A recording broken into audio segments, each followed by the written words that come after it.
Part 1. The sky above New Geneva burned with colors no human had ever seen before.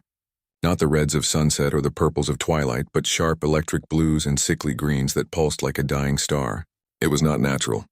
It was the glow of alien ships, hundreds of them, hovering in perfect silence over the capital city of Earth's last diplomatic outpost. Below, the streets were empty, not because of fear, but because the order had already been given. All humans must leave. Not in weeks. Not in days. Now Captain Daniel Brooks stood on the observation deck of the orbital station Helios 7, his hands gripping the cold railing as he watched the evacuation shuttle streak downward like falling embers. His uniform was wrinkled, his eyes bloodshot. He had argued for hours with the council envoys, pleaded even, but they would not listen.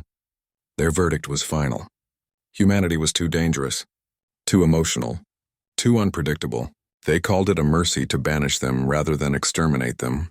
Daniel called it cowardice wrapped in protocol. The Galactic Council was made up of 7 ancient species, each older than human civilization itself. The Qatari, beings of living crystal who spoke in harmonic tones. The Zarathi, insect-like hive minds with razor-sharp logic. The Veln, gelatinous entities that floated in nutrient tanks and communicated through scent and light. To them, humans were children with fire in their hands, brilliant, yes, but reckless. They pointed to the Titan conflict, the Mars uprising, the Europa purge. Wars humans had fought not against aliens, but among themselves. "You cannot govern yourselves," the Qatari ambassador had said, voice chiming like broken glass. "How can you be trusted among the stars?" Daniel had no answer. He knew the history. He had lost his younger brother in the Martian civil skirmishes. He had seen cities reduced to glass by orbital strikes over water rights. But he also knew that humans rebuilt. They forgave. They learned. Or at least they tried. That counted for nothing in the council chamber. The vote was unanimous. Banishment. All human vessels were to retreat beyond the Perseus boundary, a line drawn through deep space that marked the edge of civilized territory. Cross it again and you would be destroyed on sight. Now the countdown had begun. Every human colony, every research station, every freighter within council space had 72 hours to leave or be seized. Families packed what they could. Scientists erased decades of data rather than let it fall into alien hands. Soldiers stood guard not against enemies, but against despair. Down on New Geneva's surface, Lisa Morgan worked frantically in a half-collapsed lab beneath the old university. At 26, she was already one of Earth's top propulsion engineers, though no one outside the system knew her name. She wasn't trying to save data or personal belongings. She was trying to save an idea, a prototype drive core that pulsed faintly in a magnetic cradle, humming with unstable energy. It was her life's work. A quantum fusion hybrid that could, in theory, fold space more efficiently than any known engine. The Council had outlawed such research, calling it reckless manipulation of cosmic constants. But Lisa believed it could give humanity a fighting chance out in the dark. She wrapped the core in thermal shielding, her fingers trembling not from fear but from exhaustion. Outside, a Zarathi patrol drone hovered past the broken window, its multifaceted eyes scanning for contraband. She held her breath until it passed. Then she slung the core into a reinforced case and ran. Meanwhile, on the frozen moon of Varel 9, far beyond the boundary but still within the Council's declared exclusion zone, Paul Carter sat alone in a dimly lit mess hall. Once a mid-level diplomat, he now led a ragged group of 300 exiles who had arrived weeks earlier, hoping to find shelter. Supplies were low. Morale was lower. 2 men had fought over a can of protein paste the night before. Paul broke it up with words, not fists. That was his gift. He listened. He remembered names. He made people feel seen, even when hope was gone. He stared at a cracked screen showing static from the last official broadcast from Earth Central. The signal cut out just as the announcer said, "All citizens are urged to remain calm and proceed to designated evacuation points." Calm. As if calm could feed a child or warm a shelter in 200-degree cold. Paul sighed and stood up. He had a meeting with the hydroponics team. Their algae vats were failing. If they lost the crop, half the colony would starve before winter ended. Back on Helios 7, Daniel received his final orders. The station would be handed over to Qatari custodians in 6 hours. All remaining personnel were to board the last transport, the Wayfarer, and jump to the rendezvous point near the Helix Rift, a dead zone of space littered with ancient wreckage and gravitational anomalies. No one knew what waited there, but it was the only place the Council wouldn't follow. As he walked through the empty corridors, Daniel passed rooms where laughter once echoed, cafeterias, simulators, even a small chapel where crew members had married under Earth's distant sun. Now only silence remained. He paused at a viewport and looked back at New Geneva. The alien ship still hovered, unmoving, indifferent. They saw humans as a problem to be removed. They did not see the mothers singing lullabies in escape pods. They did not see the engineers jury-rigging life support from scrap. They did not see the quiet courage of people who refused to break, even when cast out. The Wayfarer launched just before dawn. Daniel sat in the command chair, not as a captain but as a survivor. Behind him, Earth's last light faded into the void. Ahead lay only darkness. But in that darkness something new would grow, not from anger, not from revenge, but from the stubborn, unkillable will to endure. And so, banished and broken, humanity sailed into the unknown, not as beggars but as seeds, waiting for the right soil, waiting for the chance to rise again. Part 2. 20 years had passed since the banishment, and the stars no longer felt like home. They were cold, distant, and full of silence. The humans who survived the first years of exile did so by learning to live in places no one else wanted. They built shelters inside hollowed-out asteroids, drilled into the crust of frozen moons, and patched together habitats from the wreckage of old freighters.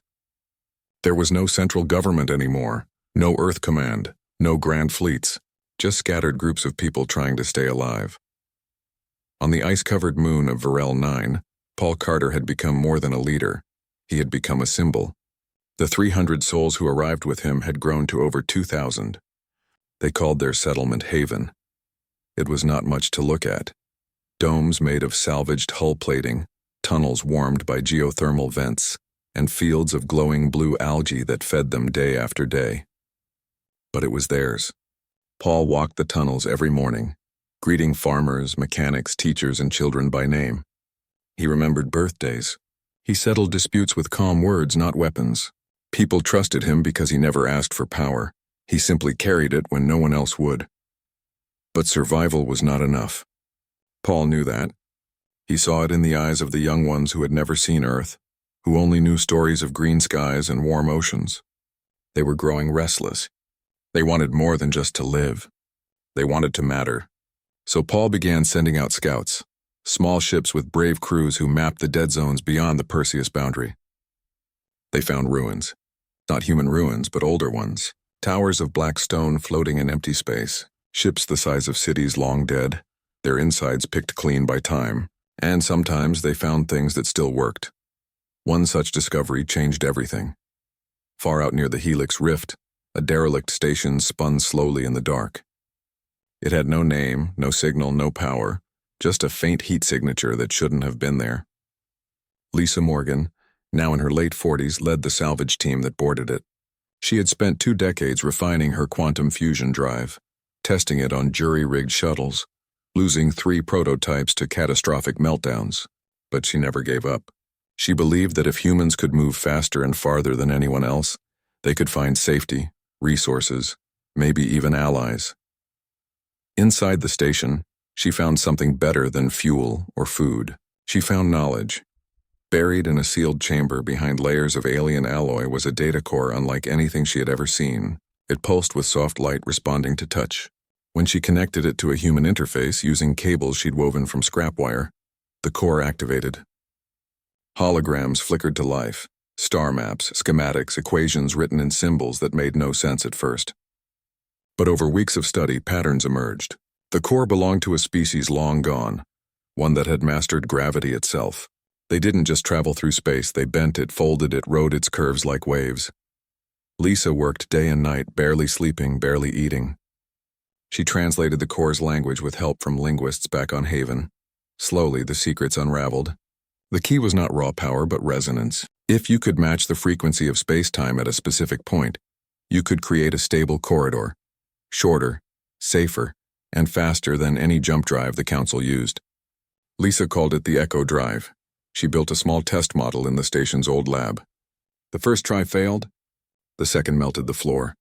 The third time, the shuttle vanished from one side of the rift and reappeared 10 light-years away, intact, cool, and silent. No radiation, no time lag, just pure clean transit. When she sent the results back to Haven, Paul read the report 3 times. Then he called a meeting of every settlement leader within 2 months' travel. They came in battered ships, their faces lined with years of hardship. Some doubted her. Some called it a trick. But when Lisa demonstrated the Echo Drive on a live feed, sending a probe to a star system no human had ever reached, they fell silent. That silence turned into action. Within a year, Haven became a hub of activity. Factories were built inside asteroid caves. Smelters ran day and night, turning space junk into hull plates. Engineers, once scattered across a dozen colonies, now worked side by side under Lisa's direction.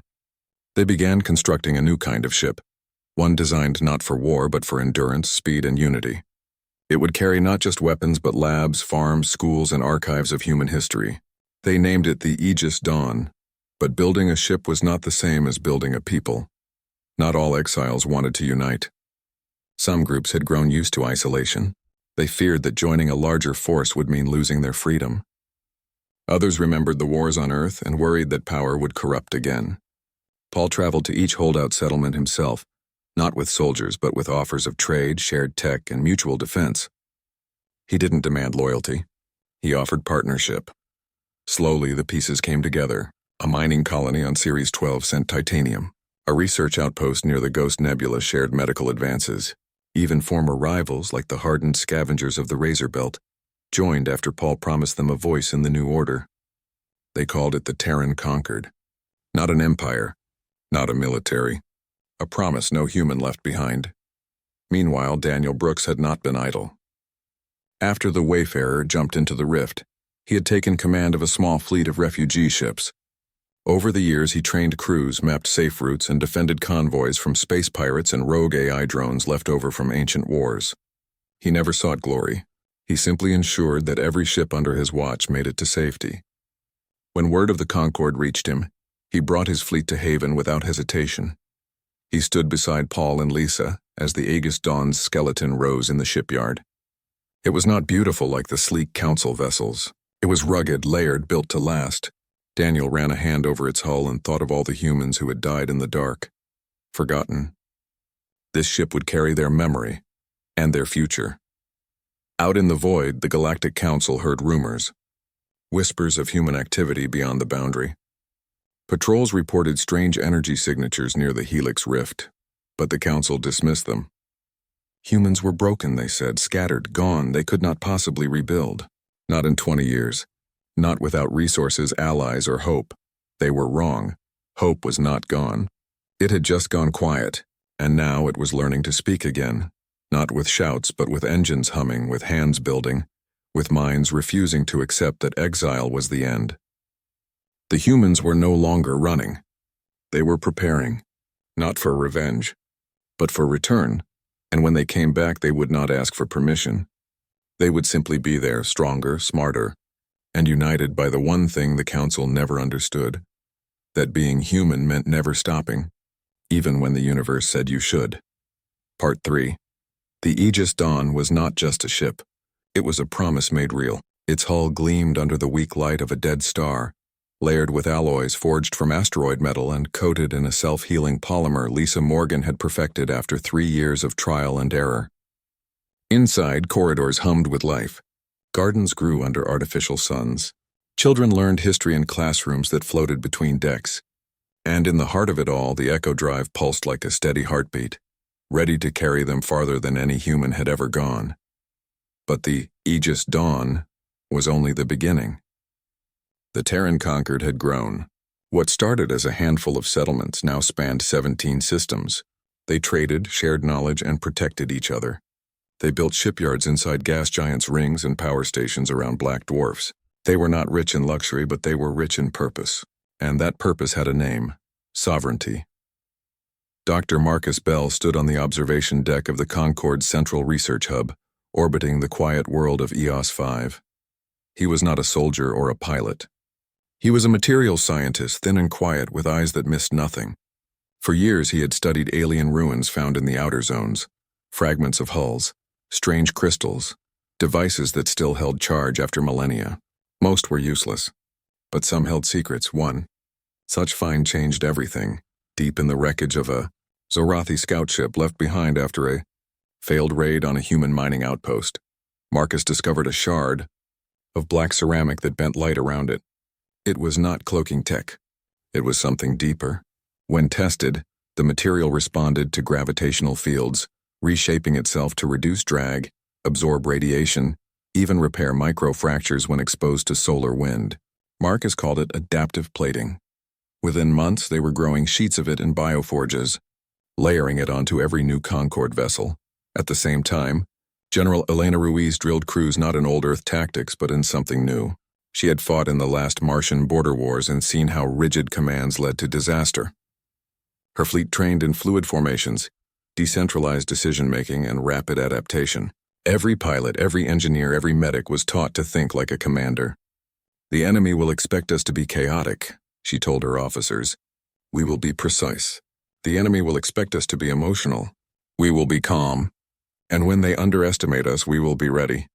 The conquered did not seek war, but they knew war might find them. So they prepared. They found more than just tech in the ruins.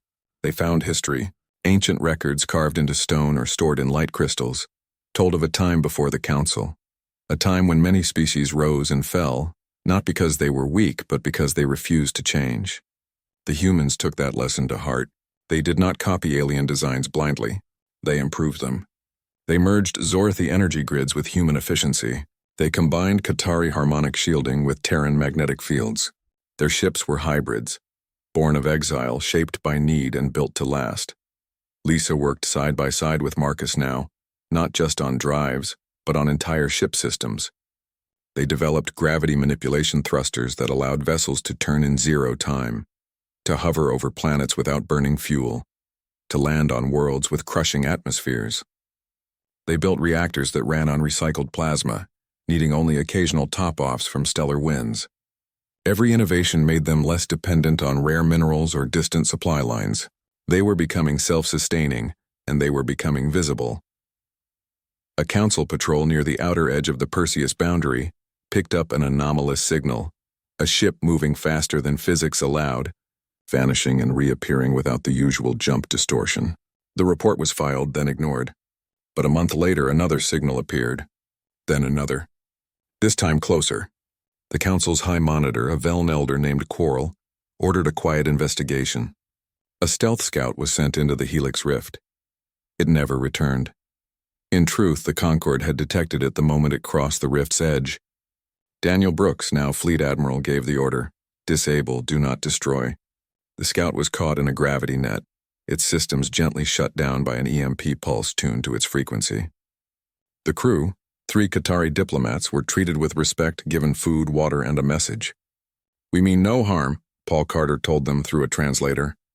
"But this is our space now. Leave and tell your council we are not the humans they banished." The Qatari left in silence. But their report shook the council chambers.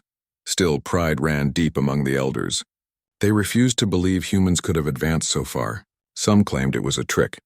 Others said the humans must be working with a hidden power, perhaps the mythical Void Weavers, a species thought to be myth. None considered the simplest truth, that humans, left alone, had done what they always did. They built. Back on Haven, the Aegis Dawn prepared for its first true mission. Not war, not conquest, exploration. They would travel to the edge of known space, map the dead zones, and search for other exiles, other species the Council had cast out. If they found them, they would offer alliance. If not, they would claim the Void as their own. Elena stood on the bridge beside Daniel as the final checks ran. "They'll come for us eventually," she said quietly. "Let them," Daniel replied. But not today. Today was about hope. Today was about showing every child in the Conquered that the stars were not a prison. They were a home waiting to be claimed. As the Echo Drive charged, light rippled along the hull. The crew strapped in. The gardens dimmed. The ship's AI whispered a final systems check. Then, with no sound, no flash, no warning, the Aegis Dawn folded space and vanished. It reappeared 3 days later near the ruins of an ancient ring world, its surface covered in forests that had grown over alien cities. Scans showed breathable air, fresh water, and no signs of current habitation, a perfect colony site. Within a week, transports followed. Within a month, the first trees were planted by human hands. The conquered was no longer surviving. It was expanding. Not with guns, but with seeds. Not with threats, but with open hands. And every new settlement, every new ship, every new discovery whispered the same truth to the silent stars. We are still here, and we are not going anywhere. For your ear. The Galactic Council did not believe in ghosts, but the reports kept coming. Human ships, fast, silent, and unlike anything in their databases, were appearing near border systems. Not attacking, not demanding, just watching, mapping. Sometimes leaving behind small beacons that broadcast peaceful greetings in a dozen languages, including old Earth tongues no one had spoken in decades. The Council called it psychological warfare. They were wrong. It was an invitation. Ambassador Vexillarn of the Qatari was the first to speak up. She stood in the council chamber, her crystalline form shimmering with unease. "We dismiss them as broken," she chimed, her voice echoing off the obsidian walls. "But they have rebuilt. Not with rage, but with reason. Not with chaos, but with order. This is not the humanity we exiled. This is something new." The Zarathi delegate clicked his mandibles in dismissal. They are still emotional, still flawed. One fast ship does not make an empire. But Vexillarn knew better. She had seen the scouts' logs. The humans had disabled their vessel without harming a single crew member. They had offered water to beings who did not even drink. That was not weakness. That was control. Still, the council voted to do nothing, to watch, to wait. Arrogance was their oldest tradition. They did not know that the Terran Concord already knew every patrol route, every sensor blind spot, every relay station along the Perseus boundary. Captain Daniel Brooks had spent years sending out stealth drones, tiny, dark, powered by cold fusion, hidden in asteroid trails and comet tails. They recorded everything. Ship movements, communication frequencies, shift changes. The Conquered did not need to guess. They knew. General Elena Ruiz studied the data in her war room aboard the Aegis Dawn. Maps glowed on the walls, lines connecting systems like veins. "They think the boundary is a wall," she said to her staff. "But it's just a line on a map. And lines can be crossed." She wasn't planning an invasion. She was planning a demonstration. A show of strength so precise, so clean, that even the Council could not call it aggression. The target was Kestros. Kestros was a mining colony on the far edge of Council space, rich in rare metals. It was run by the Zarathi, who used enslaved labor from smaller species to dig deep into the planet's crust. The humans had intercepted distress signals from those workers for years. Now they had a chance to act. The operation began at dawn local time. 3 Concord frigates, sleek, black-hulled, coated in Marcus Bell's adaptive plating, dropped out of fold space just beyond Kestros's moon. No alarm sounded. Their gravity thrusters left no exhaust. Their hulls absorbed radar like shadows. They moved like ghosts. On the surface, Zarathi overseers patrolled the mines with stun prods and neural whips.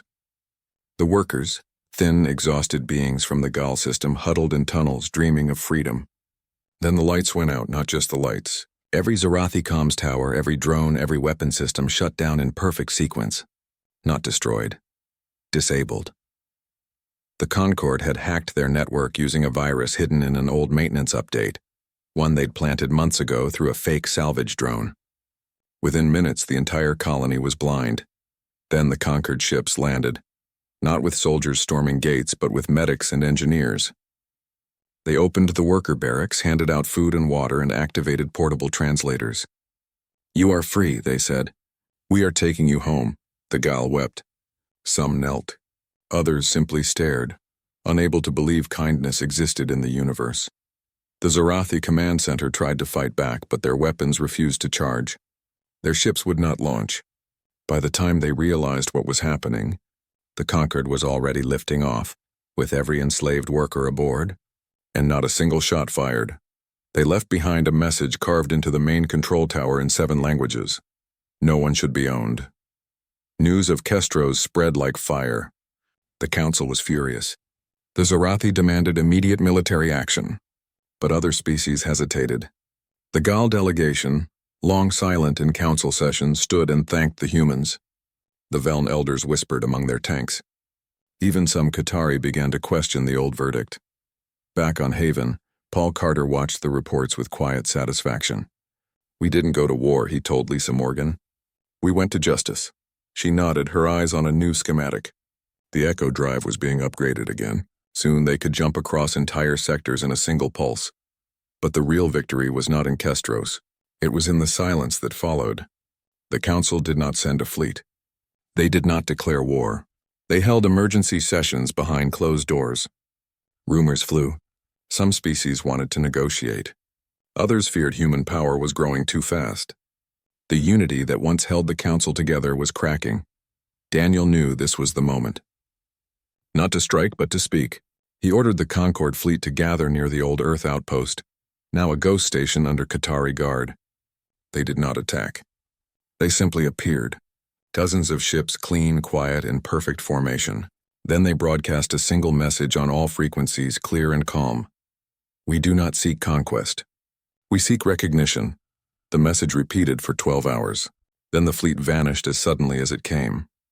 On the Council homeworld of Xylos Prime, panic turned to debate. Vexlarn argued that humanity had earned a place at the table. The Zorathi called for annihilation. The Veln remained silent, their thoughts unreadable. But outside the chamber, something new was happening. Smaller species, those who had suffered under Council rule for centuries, began sending secret messages to the conquered. Trade offers, alliance requests, pleas for help. The humans had not won with weapons. They had won with restraint, with mercy, with the simple, terrifying idea that strength did not have to mean cruelty. And as the stars turned, the old order began to tremble. Not from fear of invasion, but from the dawning truth that the galaxy was changing, and humanity was no longer its outcast. They were its future. Part 5. The galaxy did not change overnight, but it began to bend. After the Kestros liberation and the silent show of force near the old Earth outpost, the Galactic Council could no longer pretend humanity was gone. Whispers turned into talks. Talks turned into meetings. Not official ones at first, just quiet exchanges between conquered diplomats and representatives from smaller species who had long felt ignored. The Gal sent envoys. The Lyra, a gentle aquatic race once forced to pay heavy tithes to the Zorathi, opened trade routes. Even a few Qatari scholars requested access to human archives, curious about how a species so young had achieved so much in so little time. Paul Carter led the diplomatic efforts from Haven. He did not wear a uniform or sit on a throne. He met visitors in simple rooms with real plants and warm light. He listened more than he spoke. When the Gal asked how they could repay the conquered, he simply said, "Help someone else when you can." That answer spread. It became a kind of quiet motto among the outer systems. Meanwhile, the conquered kept building. Not just ships, but schools, hospitals, and data hubs where knowledge was shared freely. Lisa Morgan's Echo Drive was now standard on every vessel, and new models could fold space with such precision they could drop a probe into a planet's atmosphere without disturbing a single cloud. Marcus Bell's adaptive plating had evolved into full environmental shells, ships that could land on molten worlds or drift through radiation storms and emerge unharmed. Elena Ruiz trained a new generation of officers who saw defense not as domination, but as protection. And Daniel Brooks, though he rarely left the Aegis Dawn, became a symbol of calm resolve. A man who had seen the worst of exile and still chose peace. The Council watched all of this with growing unease. The Zorathi pushed for war, but their voice was weaker now. Too many species had seen what the Concord did at Kestros. Too many had received aid during solar flares or asteroid strikes without being asked for anything in return. Even the Veln, usually unreadable, began shifting their nutrient currents in patterns that old observers said meant cautious interest. Then came the offer no one expected. A neutral world named Aurea 7, once a trade hub before the Council banned human presence, invited both the conquered and the Council to a summit. Not to negotiate surrender, not to demand obedience, but to talk as equals. The Council elders argued for weeks. Some refused to attend, but Vexlarn, now one of the most respected voices in the chamber, insisted. "If we do not face them now," she chimed, "we will face them later on their terms." The summit took place in a dome built over a calm sea. Humans arrived not in warships but in a single vessel, the Aegis Dawn, its weapons powered down, its hull clean and bright. Paul Carter walked onto the platform first, followed by Lisa, Marcus, and Daniel. They wore simple gray uniforms with no medals, no ranks displayed.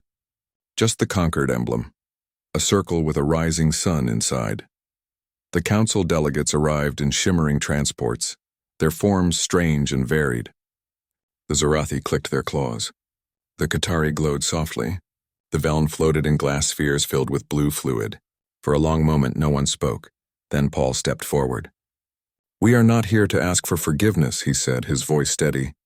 "We were not wrong to be cast out. But we are not the same people we were. We built something new, not to replace you, but to stand beside you if you'll have—" Yes, silence followed. Then Vexlarn rose. "The council once called you reckless," she said, "but you have shown more restraint than we ever did. You could have taken Kestros. You did not. You could have attacked our patrols. You did not. You could have demanded revenge. You did not. That is not recklessness. That is wisdom." The Zarathi delegate hissed, but no one backed him. One by one, the other species voiced support. Not full trust, not yet, but a willingness to try. By the end of the summit, a new agreement was signed. The banishment was lifted. The Perseus boundary was dissolved. The Terran Concord would be recognized as a sovereign power, with a seat in the council chambers. Not as petitioners, not as subjects, as equals. The news traveled faster than any ship. On Haven, people gathered in the central dome and cheered, not with rage, but with tears. Children who had never known Earth now knew they belonged to something larger. On distant outposts, miners and farmers and teachers paused their work and looked up at the stars, no longer as a prison, but as a home they had earned. In the months that followed, the Conquered did not gloat. They did not expand aggressively. They opened their archives to all who asked. They shared Echo Drive schematics with species that promised peaceful use. They helped rebuild damaged colonies, even those that had once supported the banishment. Their strength was clear, but their kindness was clearer. Daniel stood once more on the observation deck of the Aegis Dawn, now docked at a newly built Concord Council joint station. He thought of the day the alien ships darkened New Geneva's sky. He thought of the cold years in the void, the fear, the loss, and he thought of Lisa's first working drive, Paul's quiet words, Elena's steady hand, Marcus's endless curiosity. Ordinary people. Flawed, yes, but never broken. The empire they built was not made of thrones or conquest. It was made of second chances, of people who refused to be defined by their worst moments, of a species that, when cast into the dark, did not curse the stars, but learned to sail among them. And as the Aegis Dawn prepared for its next mission, not to war, but to explore a newly opened sector beyond the old maps, Daniel smiled. Not because they had won, but because they had finally been seen, not as a threat, not as a mistake, but as humans, and that was enough.